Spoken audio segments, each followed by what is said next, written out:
Alrighty, you might find this of interest. A friend of mine who's a professional poker player reminded me and brought up the good point that in the demo that I gave you of the legitimate Hold'em stack, we were actually doing kind of an in-process cold deck that really draws in the money.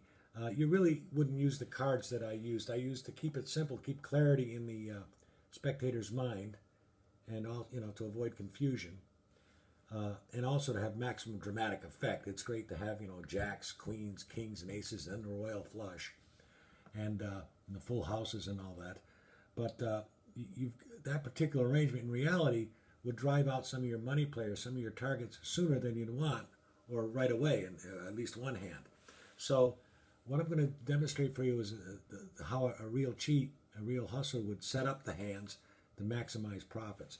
So for this example, we're going to use we're going to stack a pair of threes, a pair of fours, a pair of sevens, and a pair of tens. Okay, so you can memorize these if you want to make sure they really are the same cards that we stack, because it's the exact same thing. We really are going to stack these cards in one shuffle.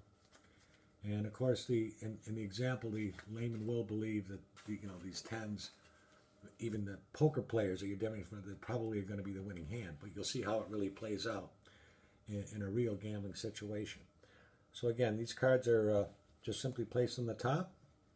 We can cut them into the pack, and we begin our little shuffle sequence to get them stacked in just one hand, and I think that'll do the trick.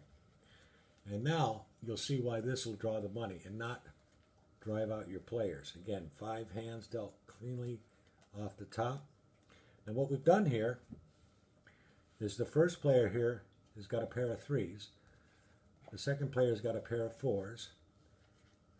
We stack the sevens for this player and the tens for this player. Okay, now here's where the flop is going to keep the money in play.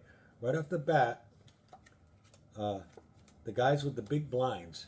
Now if there's no raising before the flop, which you wouldn't get. Typically, you'll see raisings when someone's sitting on the wired aces, kings, queens, king, queen suited. But hands like this, good players are probably going, well, I'll take a look if it don't cost me anything. And the guys with the lowest hands, lowest pairs, they're in for the blind, so they're more likely to stay in and take a look at the flop. And when they see it, they're happy as hell. This guy right off the bat has got quad threes. Okay, he's not going anywhere ever. This guy's sitting on top full house, fours full of threes. He's not going anywhere.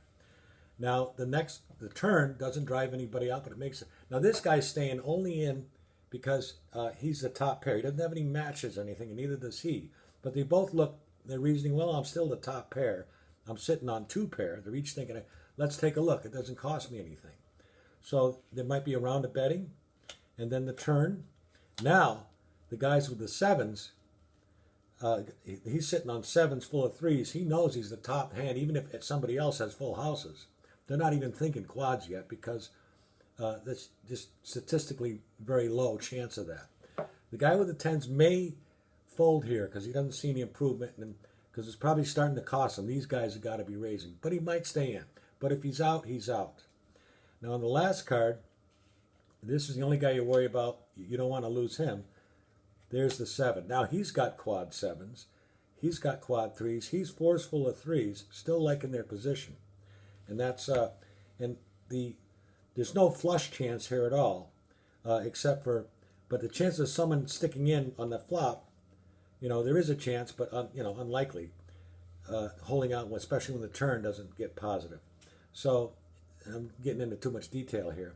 But anyway, in any event, the 3, 4, 7 is really well hidden. The straight flush that we have here that takes it all down, and it's a really good disguised takedown. So 3, 4, 5, 6, 7. This guy's in forever. This guy's in forever. This guy's definitely in forever. We might lose this guy, but in the meantime, there's going to be so much money in that pot. And as I said, these guys with the low pairs, a good player will probably drop, especially if you got 7. But the 5 players, the hands don't get as good as they do with 7 to 10 players. So these guys will sit there if it doesn't cost them anything. And when they see that flop, quad 3s and 4s full of 3s, they're not going anywhere. So anyway, I just want to give you a demo how it would really look in a game, how this hustle would be used in a game. But it's not good for entertainment purposes. It's too much for a layman audience to keep track of. Unless, of course, you're doing a lecture for some real poker players, a gambling demonstration, or a security exposition. Anyway, there you go.